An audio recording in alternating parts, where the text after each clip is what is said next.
Good morning, everyone. My name is Erin Seaton, and today I am going to be going over Section 38 in Everybody Writes, the second part, which goes over usage confusion in grammar.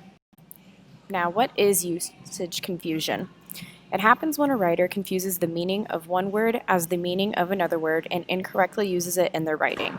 A common example that I see a lot, and I'm going to be describing this a little later, is than versus then. While they may seem similar in spelling, being only a letter off, the usage for each word is completely different. Let's go over fewer versus less. Less should be used for a single non-countable item, and fewer should be used for more than one countable item.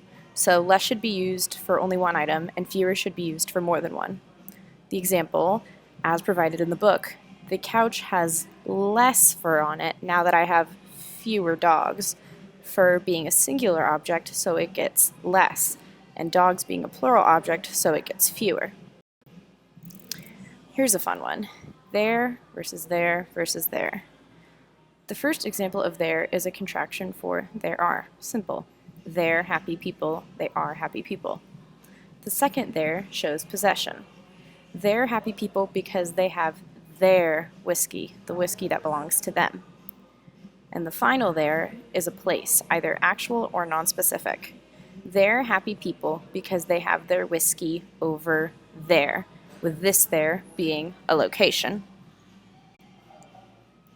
Bring versus take. Now, I'll be honest, this is one that I have probably confused before.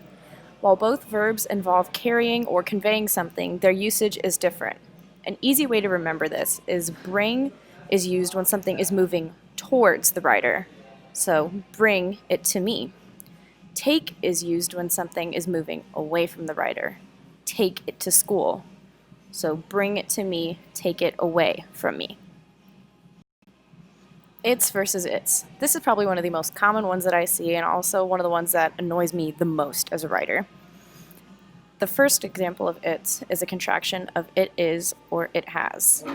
It's a small world. It's without the apostrophe denotes possession, but not by a person. The cat licked its paws. If you're going to use an example as a person, you would use him or hers or their pronouns. Here's another common example that I see a lot. Your versus your. The first example of your is a contraction of you are. You're the sunshine of my life. You are the sunshine of my life. Your shows possession, the second example. Those are your books. They belong to you. Here's the example that I mentioned in the second slide, than versus then. Than, T-H-A-N, is used in comparisons. A dog is the only thing on earth that loves you more than you love yourself. Then, T-H-E-N, relates to time or consequences. First learn to scribble, then learn to write. Can versus may. This is an easy one to mix up. May connotes permission. May I drive your antique Nash? Can usually denotes ability. Can you drive a stick shift?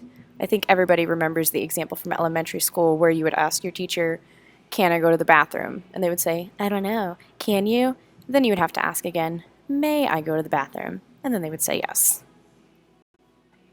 Who versus whom. This is another one that can easily get mixed up. Who is used when the word is the subject of a verb. Who is the baby daddy? Whom is used when the word's the object of a verb. This is my boss, whom I respect. That versus which versus who. This one can get a little confusing. That is used for either people or things. I went to a restaurant that served alcohol. Which is used just for things. Which shirt do you like? And who, obviously, is just used for people. Who is closing the cash office tonight? In our last example, whether versus if. If denotes a condition. If I am 21, then I was born in 1999. Whether does not denote a condition. She couldn't decide whether she wanted to drink or not. And that is all that I have for you guys today. Thank you for watching. All definitions, and the majority of the examples came from pages 113 to 116 of Everybody Writes by Ann Handley. Thank you for watching.